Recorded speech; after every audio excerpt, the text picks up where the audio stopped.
suis une adulte, j'ai 22 ans, j'ai 22 ans, j'ai 22 ans, d'accord? C'est faux. Elle a encore ses dents de lait, pour l'amour de Dieu. Je me les suis arrachées, j'ai 22 ans, je suis folle, j'ai 22 ans. On peut...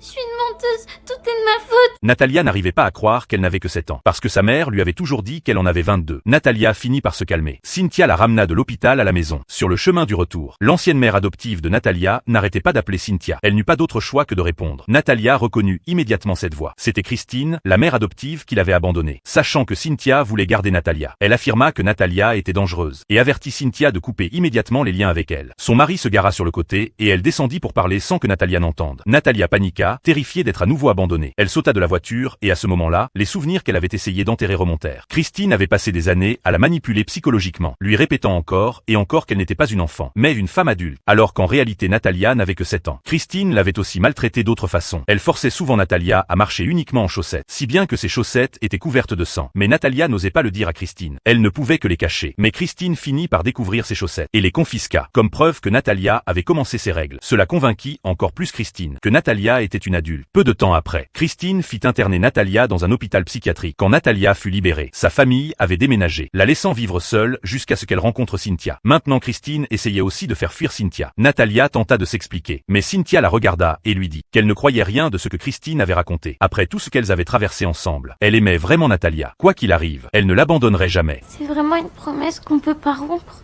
Oui, ma puce, qu'on ne peut pas rompre. Ce sera entre toi, moi et notre Créateur. Au nom du Père, du Fils et du Saint Fantôme.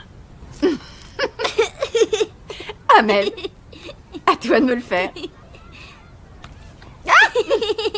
Natalia avait enfin trouvé une mère qui l'aimait vraiment. Avec le soutien de Cynthia, Natalia décida de poursuivre sa mère adoptive en justice, pour laver son nom une bonne fois pour toutes. Tu es prête? Oui, je suis prête. Je veux aller témoigner. Amen.